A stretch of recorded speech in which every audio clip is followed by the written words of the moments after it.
Former UFC champion Whittaker is all set to take on Khamzat Chimaev at UFC 308 next. The Reaper has found his lost form back and is currently unbeaten in his last 2 fights. His next challenge. A man who has faced a lot of health issues in recent times but was once considered the #1 contender in the division.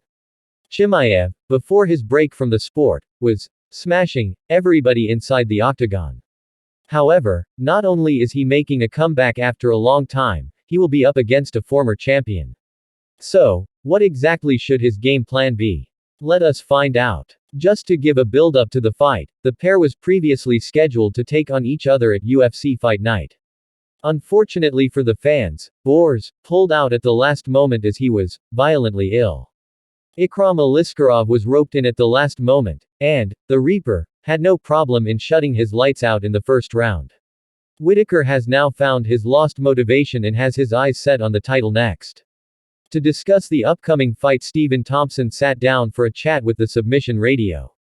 The 41-year-old took on Whittaker at UFC 170 and lost the fight via knockout in the first round.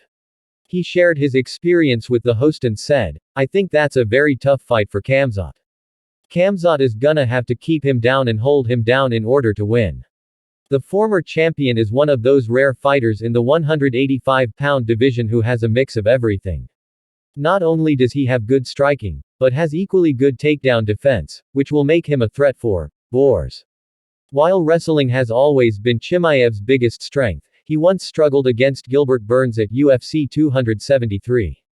Only if Whittaker is able to do the same, Borz might just be in trouble, feels Thompson. He said, "You go back and watch the fight with Gilbert Burns, he had a very hard time taking down and holding Burns down. And that was when Burns kind of made Khamzat look mortal, you know.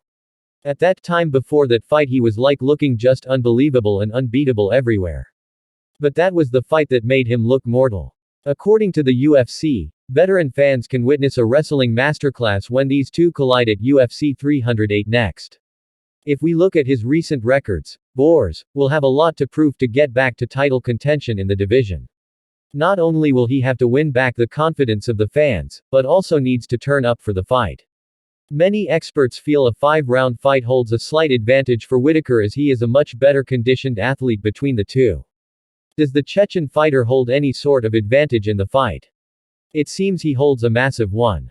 After facing a series of health scares in the recent past, Khamzat Chimaev is finally back in action. Borz has lost a bit of momentum in the division, but we all know what the fighter is capable of. Not only does he have the skill set but also has made some significant changes in his training plan as well. Chimaev has returned to his old coach under whom he learned wrestling with a primary focus on recovery and avoiding overtraining. Hopefully, he will be able to make it to the UFC 308 event. However, there's one more advantage walking into the fight for the Chechen fighter. The event will be taking place on October 26 at the Etihad Arena in Abu Dhabi, United Arab Emirates, and will have a home field advantage. The cast of The Brendan Schmitte Show, who made their debut appearance on Tim Welch's podcast, shared their opinion on the whole. "I think that match is perfectly crafted for Khamzat. Just from everything they did with that matchup, what people don't respect is that he's going to get a home game versus Robert Whittaker. Whittaker is going to have to come to the UAE where Khamzat does most of his training. Everything is sponsored by the UAE. He's there all the time and Robert Whittaker has to come from across the world to his hometown and fight Khamzat," said Schmitte's confidant, Warlike.